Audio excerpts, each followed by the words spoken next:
اچھا ٹھیک ہو گیا.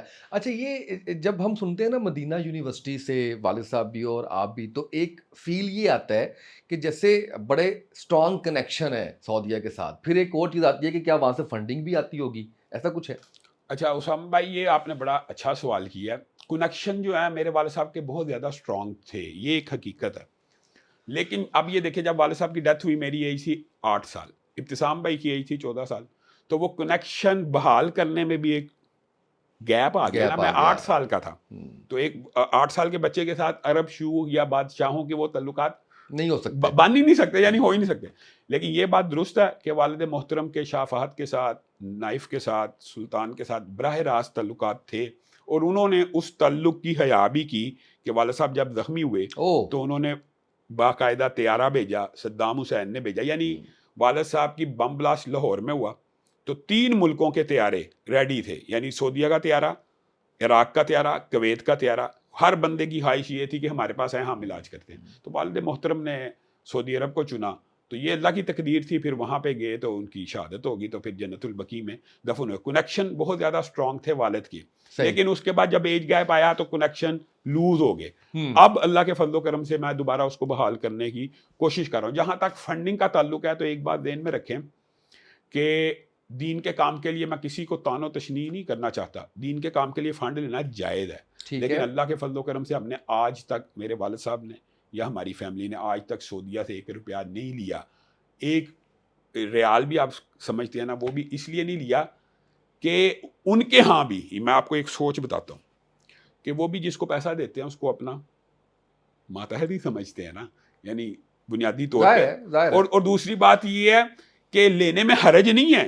میں اس بات کو ڈینائی نہیں کر رہا. اگر کسی نے مسجد بنانی ہے، مدارس بنانے ہیں، ادارے بنانے ہیں، تو اللہ کرے کہ دوبارہ ایسے لنکس بن جائیں کہ ہم ان کو دین کے کاموں میں استعمال کر سکیں. لیکن آج تک تو اللہ کے فضل و کرم سے ہماری فیملی نے ان سے کسی بھی قسم کا کوئی مالی مفاد نہیں لیا. لیکن جو علامہ صاحب کی جماعت تھی وہ اتنی پاپولر ہو چکی تھی، اہل حدیث جماعت کا ان کے ساتھ کنیکشن ہے، تو اہل حدیث جماعت بہرحال سعودی عرب سے جو امداد آتی ہے وہ لیتی ہے.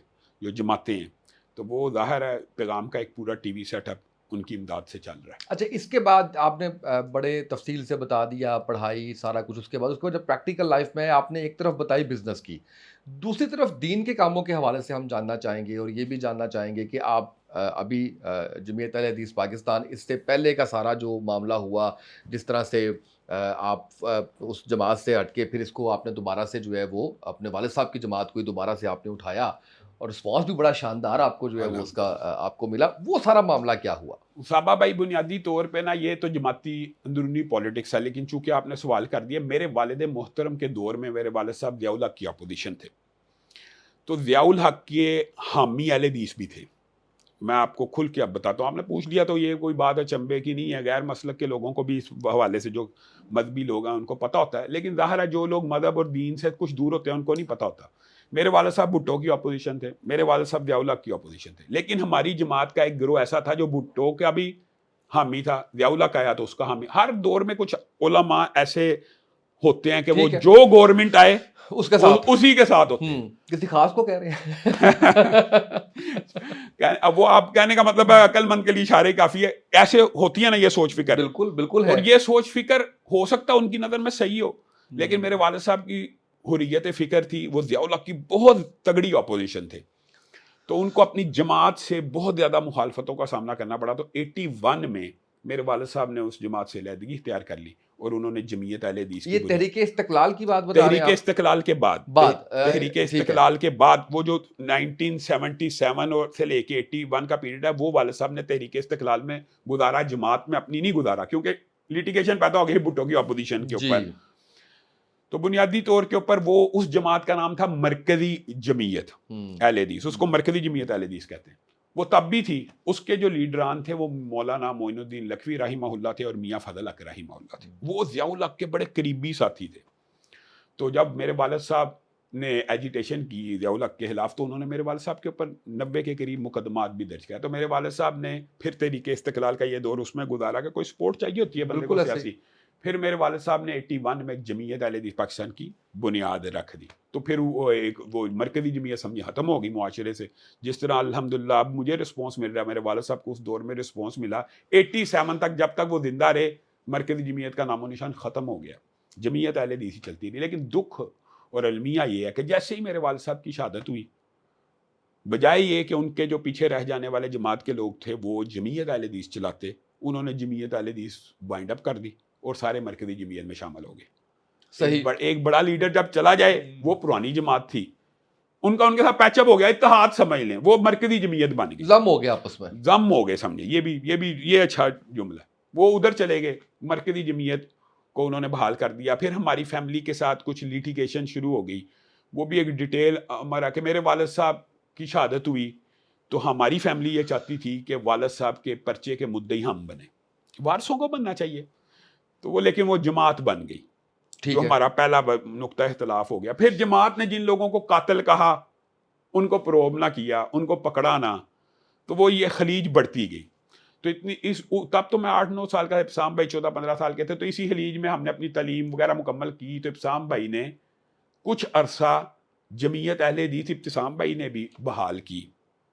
اور 2000 جب وہ جوان ہوئے تو انہوں نے 2006 کے اندر جمعیت اہل حدیث کو بحال کیا اور وہ چلاتے رہے. لیکن اس کے بعد انہوں نے ایک قرآن و سنت موومنٹ جماعت بھی بنا لی. یعنی جمعیت اہل حدیث کو کچھ دیر چلایا, لیکن وہ مرکزی جمعیت والے کچھ فوٹنگ ان کی مضبوط ہو چکی تھی. تو ہماری جماعت کے علماء باضابطہ میرے پاس ابتسام بھائی کے پاس آئے اور انہوں نے کہا اب وقت آ گیا صلح کر لی جائے مسلک کے وسیع تر مفاد کے اندر. تو 2018 کے اندر پھر ہم بھائیوں نے یہ سوچا کہ مرکزی جمعیت کے ساتھ صلح کر لی جائے. علماء کہہ رہے ہیں, گارنٹر ہیں, کچھ معاہدے ہوئے, کچھ عہد ہوئے کہ یہ باتوں پہ صلح ہوگی. بہرحال صلح کر لی. مختصر یہ کہ 2018 میں صلح کی, جو صلح 6 مہینے پہلے آج سے ٹوٹ گئی. تو اس کے اندر وجوہات پہلے میں کئی انٹرویوز میں بیان کر چکا, بدعہدی ہوئی, عہد شکنی ہوئی, کوئی شک کو پورا نہ کیا گیا. یعنی تو پھر میں نے یہی فیصلہ کیا کہ علامہ احسان اللہ حدیث شہید رحمہ اللہ کی جمعیت اہل حدیث کو بحال کیا جائے, کیونکہ ہمارا مستقل ایسے لوگوں کے ساتھ, وہ تب بھی علامہ صاحب کے مخالف جماعت تھی, آج بھی وہ علامہ شہید کی جماعت کے مخالف جماعت ہے. ان کو طعن و تشنیع کرنا مقصود نہیں ہے, ہم تو اتحاد امت کے داعی ہیں, تو ہم اپنے لوگوں کے ساتھ بھی اتحاد کر سکتے ہیں, لیکن ہمارا ان کا نظریاتی بہت زیادہ فرق ہے, بہت بڑا گیپ ہے. کون کس نے عہد شکنی کس نے کی؟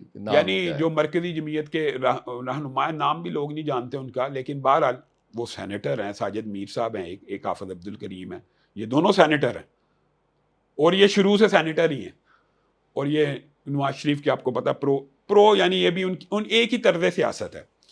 ہمارا تو یہ سوال جائز بنتا ہے کہ نواز شریف کو میں نے قاتل کبھی نہیں کہا علامہ احسان اللہ حدیث شہید کا, میں 8 سال کا بچہ تھا, لیکن انہوں نے کہا ہوا ہے. صحیح. اور اگر کہا ہے تو پھر ان کے ساتھ کیوں؟